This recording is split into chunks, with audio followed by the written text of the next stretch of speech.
Assalamualaikum everyone, welcome to our channel. Hope you guys are well. Today is our class number 23 of Advanced Fashion Designing course. तो आज हमारी class number 23 है advance fashion designing course की, और हमने अपनी last class में अपनी क्लास नंबर 22 में ब्रांडिंग के बारे में बात की थी कि ब्रांडिंग क्या होती है और उसमें डिफरेंट कितने टॉपिक्स होते हैं, हमने उनको कवर अप किया था, जिसमें हमने theme, colour palette, fonts, business, brand name और लोगों को कवर अप किया था। और वीडियो के एंड में हमने आपको लोगो बनाकर भी दिखाया था कि आप कैसे ख़ुद से भी बना सकते हैं एक कस्टम लोगो, और कैसे एक टेम्पलेट का यूज़ करके भी आप बना सकते हैं। तो हमने ये स्क्रीन को थोड़ा सा जूम कर लिया है ताकि आपको सही तरीके से नज़र आ सके, और इंशाल्लाह आज हम जो है अपने बाकी टॉपिक्स के बारे में बात करेंगे। हम अपनी प्रीवियस वीडियो का जब रिकैप करते चले, हमने थीम्स के बारे में बात की थी कि आपने किस तरह अपनी थीम्स को सेलेक्ट करना है। कलर पैलेट की बात की थी कि आप अपनी कलर पैलेट को, अपने ब्रांड की कलर पैलेट को कैसे बनाते हैं। फ़ॉन्ट की हमने बात की थी, तो हमने primary font and secondary fonts की बात की थी। उसके बाद हमने बिज़नेस या ब्रांड का नेम, कि आपके बिज़नेस या ब्रांड का नेम जो है वो यूनिक होना चाहिए, और ऐसा भी यूनिक भी हो और ऐसा भी हो जो कि आपके एसईओ के लिहाज से आपके लिए ठीक हो, और आपकी सर्च लिस्ट के अंदर आप गूगल के सर्च इंजन के अंदर या किसी भी सर्च इंजन के अंदर आराम से सर्च हो सके।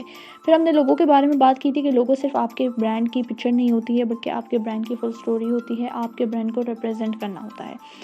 अब जो है हम अपने नेक्स्ट टॉपिक्स की तरफ चलते हैं, और हमने प्रीवियस वीडियो में ऑफ कोर्स लोगो बना के भी आपको दिखा दिया था। अगर आप लोगों ने हमारी वो वीडियो नहीं देखी है तो आप जाके उस वीडियो को वॉच कर सकते हैं। अब हम बात कर रहे हैं बिज़नेस इस्टेब्लिशमेंट एंड मैनेजमेंट की। बिज़नेस इस्टेब्लिशमेंट मैनेजमेंट में हम आज क्लास नंबर 23 को डिस्कस करेंगे, जिसके अंदर हम डिफरेंट टॉपिक्स को कवर अप करेंगे। हमने कोशिश की है कि आपको each and everything from zero to expert बना सकें, ताकि आपको ज़ीरो से लेकर एक्सपर्ट तक बना सकें, ज़ीरो लेवल से स्टार्ट करके आपको एंड तक लेके जा सकें। थोड़ा सा यहाँ पे हमने वीडियो को स्पीड अप कर दिया ताकि आपको जल्दी जल्दी से सारे टॉपिक्स कवर करवा दिए जाएँ। तो फर्स्ट आज जो हम अपना टॉपिक डिस्कस करने लगे हैं वो है हमारा प्रोडक्ट डिज़ाइन एंड मैनेजमेंट, कि आपने प्रोडक्ट की डिज़ाइन और मैनेजमेंट में क्या क्या टॉपिक्स आ जाते हैं। हम आपको ओवरऑल सारे कुछ डिस्कस करके बता देती हूँ। सेकेंड वन जो हमारे पास आ जाता है वो आता है हमारे पास कस्टमर सर्विस। अभी तक के लिए आप सिर्फ जो है इन नामों को पढ़ लें, बाद में मैं आपको इन सब चीज़ों के बारे में बताती हूँ। कस्टमर सर्विस हमारा लास्ट पे आता है। सबसे पहले प्रोडक्ट डिज़ाइन एंड मैनेजमेंट आता है, उसके बाद हमारे पास पैकेजिंग एंड डिलीवरिंग आ जाता है, and third one is customer service. अब हम ब्रीफली इन तीनों पॉइंट्स को जो है अपने डिस्कस करते हैं कि तीनों पॉइंट्स होते क्या है, इनका मतलब क्या है, और इनके अंदर और कितने टॉपिक्स इंक्लूड होते हैं। फर्स्ट हम डिस्कस कर लेते हैं अपने प्रोडक्ट डिज़ाइन और मैनेजमेंट को, और इसके अंदर जितने भी टॉपिक्स आते हैं उनको देख लेते हैं। प्रोडक्ट डिज़ाइन और मैनेजमेंट में आपके पास प्रोडक्ट आ जाता है कि आपके पास किस टाइप का प्रोडक्ट है और किस तरह के प्रोडक्ट को, क्या प्रोडक्ट है जिसको आप मार्केट में लॉन्च करने जा रहे हैं। स्टॉक, आपके पास कितना स्टॉक अवेलेबल है उस प्रोडक्ट का। डिज़ाइन, कि आपने किस तरह से उस प्रोडक्ट को डिज़ाइन किया है। फिर कस्टमर एनालिसिस, के आप कस्टमर के एनालिसिस को देखते हैं कि आपने आपके कस्टमर आपसे क्या डिमांड कर रहा है। मार्केट रिसर्च, के मार्केट में क्या चीज़ ट्रेंडिंग पे जा रही है। इंपॉर्टेंट पॉइंट ऐड कर दूं कि अगर आप मार्केट की रिसर्च और कस्टमर के एनालिसिस, इन दोनों चीज़ों को अगर आप मर्ज करके अपने प्रोडक्ट को लॉन्च करते हैं तो वो प्रोडक्ट आपको बहुत ज़्यादा बेनिफिट देता है, क्योंकि आपने मार्केट को भी देखा होता है कि मार्केट में क्या चीज़ ट्रेंड पे जा रही है, और कस्टमर को भी देखा होता है कि कस्टमर क्या डिमांड कर रहा है। अगर आप इन दोनों में से किसी एक भी चीज़ को छोड़ देते हैं, या मार्केट की रिसर्च को या कस्टमर के एनालिसिस को, तो आपके लिए वो प्रोडक्ट इतना बेनिफिशियल नहीं रहता है। फिर आपके पास आ जाती है प्राइसिंग स्ट्रेटजी। प्राइसिंग स्ट्रेटजी यानी आपने अपने प्राइसिंग किस तरह से रखनी है, अपने रेट्स किस तरह से रखने हैं अपने प्रोडक्ट के, और क्या हिसाब आपने अपना रखना है, आपका प्रॉफिट किस हिसाब से है, या आपने जो भी अपनी स्ट्रेटजी बनाई हुई है वो किस लिहाज से है। लॉन्चिंग प्रोडक्ट, फिर आप अपने प्रोडक्ट की लॉन्चिंग करते हैं, और फिर आ जाता है स्टॉक का मैनेजमेंट। जब आप प्रोडक्ट को लॉन्च कर देते हैं, आपकी सेल होती है, तो उसके बाद स्टॉक मैनेजमेंट आ जाता है कि आपके पास आपकी किस प्रोडक्ट की कितनी सेल हुई है। आपको पूरा स्टॉक का मैनेजमेंट रखना पड़ता है, ध्यान रखना पड़ता है कि किस स्टॉक की ज़्यादा कौन सा प्रोडक्ट जो है वो आपका स्टॉक में अवेलेबल है, किस प्रोडक्ट को लोग जो हैं वो नेगेटिव इम्पैक्ट कर रहा है या नेगेटिव रिस्पांस दे रहे हैं, तो उस स्टॉक का क्या करना है, या अगर कोई प्रोडक्ट ख़त्म हो गया तो उसको रीस्टॉक करना है।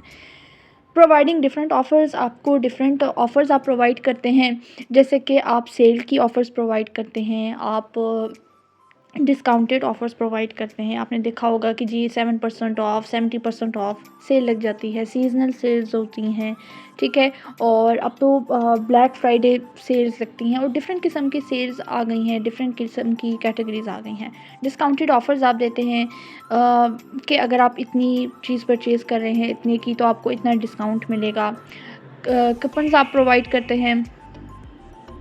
उसके अलावा आपके पास फ्री डिलीवरी आप प्रोवाइड करते हैं। ये भी सारी डिफरेंट ऑफ़र्स के अंदर आ जाता है कि आप कहते हैं कि इस लिमिटेड टाइम में हम फ्री डिलीवरी प्रोवाइड कर रहे हैं, ठीक है। तो ये डिफरेंट किस्म के आपके पास आ जाते हैं, या आप कहते हैं कि जी इस लिमिटेड टाइम तक सेल है या इस लिमिटेड टाइम तक हम आपको डिस्काउंट देंगे। तो ये सारी आपके पास डिफरेंट ऑफ़र्स आ जाती हैं। ये तमाम के तमाम टॉपिक्स जो हमने डिस्कस किए हैं ये प्रोडक्ट डिज़ाइन और मैनेजमेंट के अंदर आते हैं।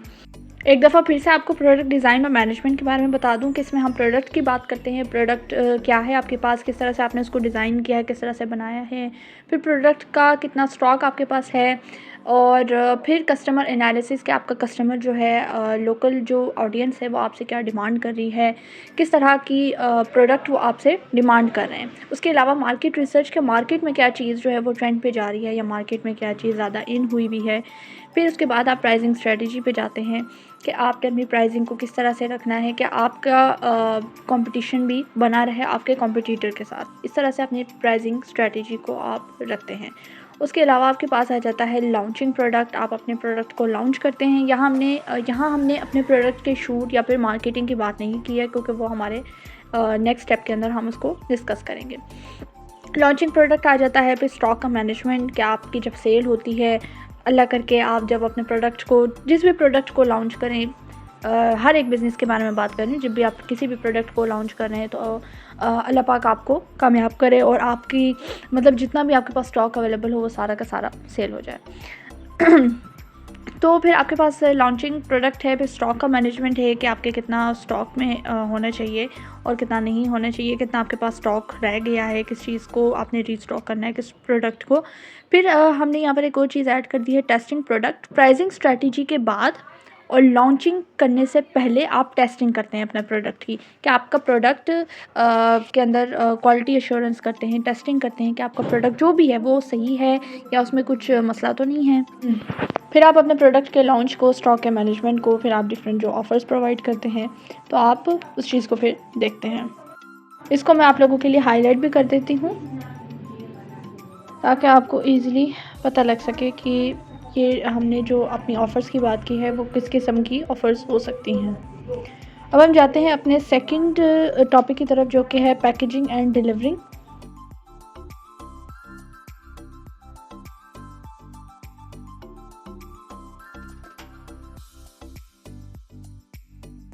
पैकेजिंग और डिलीवरिंग ये जो टॉपिक्स हैं ये आपके पास डिस्कस होते हैं आपकी टेस्टिंग, प्रोडक्ट की टेस्टिंग के बाद, लॉन्चिंग से पहले।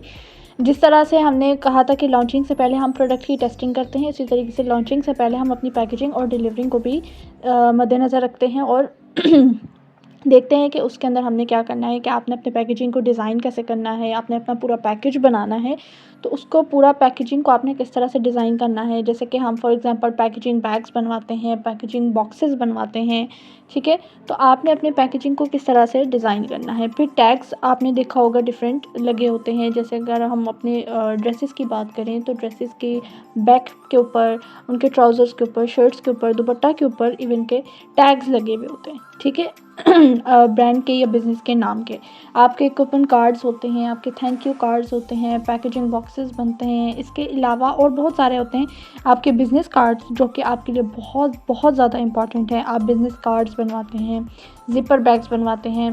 फिर उसके अलावा आप डिफरेंट अपने स्टिकर्स या ब्रोशर्स बनवाते हैं, ठीक है। तो ये डिफरेंट किस्म की जो आपकी पैकेजिंग से रिलेटेड होते हैं ये सब आपके ब्रांडिंग में आता है, आपके बिज़नेस की इस्टेब्लिशमेंट में और डिलीवरिंग में आता है, सॉरी मैनेजमेंट में आता है।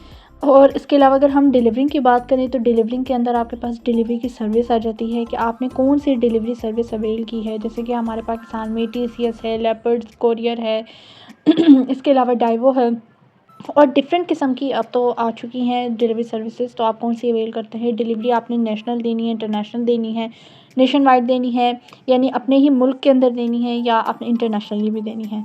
स्टैंडर्ड डिलीवरी डेज़ के आपके स्टैंडर्ड डिलीवरी डेज़ कितने होते हैं? आप कितने डेज़ में अपना जो प्रोडक्ट है वो डिलीवर करते हैं?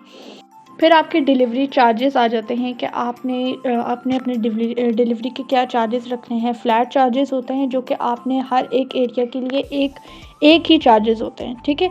एक आपके कांस्टेंट चार्ज होता है, उसके अलावा आप ऊपर नीचे चार्ज नहीं करते। फॉर एग्जांपल अगर आपने 300 डिलीवरी चार्ज रखे हैं तो वही हर एक एरिया के लिए होंगे। फ्री डिलीवरी आपने अगर देनी है तो वो ओवरऑल आपने देनी है, फ्री डिलीवरी नेशनल, इंटरनेशनल, या फिर आपने फ्री डिलीवरी किसी स्पेसिफिक एरिया के अंदर देनी है, ठीक हो गया। और इसके अलावा फिर आपके पास आ जाता है कि आपने फ्री डिलीवरी किसी स्पेसिफिक एरिया के अंदर देनी है, या फिर आपने वेट वैलिड चार्जेस देने हैं। वेट वैलिड चार्जेस होते हैं कि आपके प्रोडक्ट का जितना वेट होगा उसी हिसाब से उसके डिलीवरी चार्जेस होंगे।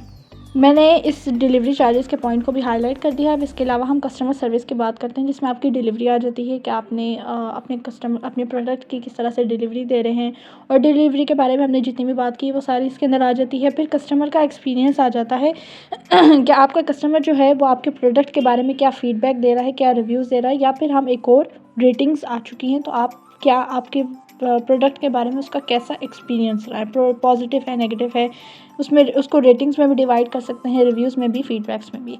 कस्टमर सपोर्ट आ जाती है कि आप अपने कस्टमर को किस तरह से सपोर्ट दे रहे हैं। जैसा कि आपने देखा होगा 24/7 सपोर्ट लिखा होता है अक्सर, तो वो क्या होता है कि आप अपने कस्टमर को किस तरह से सपोर्ट दे रहे हैं, और अगर उनको कोई इन्फॉर्मेशन चाहिए, कोई डिटेल चाहिए आपके प्रोडक्ट से रिलेटेड। और फिर आपके पास आ जाते हैं रिटर्न्स एंड एक्सचेंज, कि आपने अगर अपनी रिटर्न्स एंड एक्सचेंज पॉलिसी बनाई हुई है, उस लिहाज से आप किस तरह से प्रोडक्ट को रिटर्न कर लेते हैं या एक्सचेंज कर लेते हैं, ठीक है। तो ये डिफरेंट किस्म की पॉलिसी होती हैं जो आप डिस्क्राइब करते हैं। तो ये सारा कुछ जो है कस्टमर सर्विस में आता है। ओवरऑल अगर हम कस्टमर सर्विस की बात करें तो कस्टमर सर्विस कुछ भी नहीं है, बल्कि ये है कि आप अपने कस्टमर को किस तरह से सर्विस प्रोवाइड कर रहे हैं, किस तरह से उसकी मुश्किल को हल कर रहे हैं। अगर उसे कोई मुश्किल पेश आती है तो आप किस तरह से उसको सर्विस दे रहे हैं, उसको सपोर्ट कर रहे हैं। तो ओवरऑल कस्टमर सर्विस यही है। अब हमने अपने प्रोडक्ट डिज़ाइन और मैनेजमेंट के अंदर जो है वो इन चीज़ों को डिस्कस किया है। हमने पैकेजिंग और डिलीवरिंग को देखा, जिसमें हमने इन तमाम चीज़ों को अपने डिस्कस किया है। और फिर हमने लास्ट जो है वो अपने कस्टमर सर्विस की बात की है, जिसके अंदर हमने ओवरऑल अपनी कस्टमर सपोर्ट की बात की है, और कस्टमर को जितनी हम डिफरेंट सर्विसेज प्रोवाइड करते हैं, जिन्हें एड ऑन्स कहा जाता है, वो उनके बारे में हमने बात की है। एंड आई होप कि आप लोगों को ये वीडियो पसंद आई होगी और इससे आप लोगों को बहुत कुछ सीखने को मिला होगा।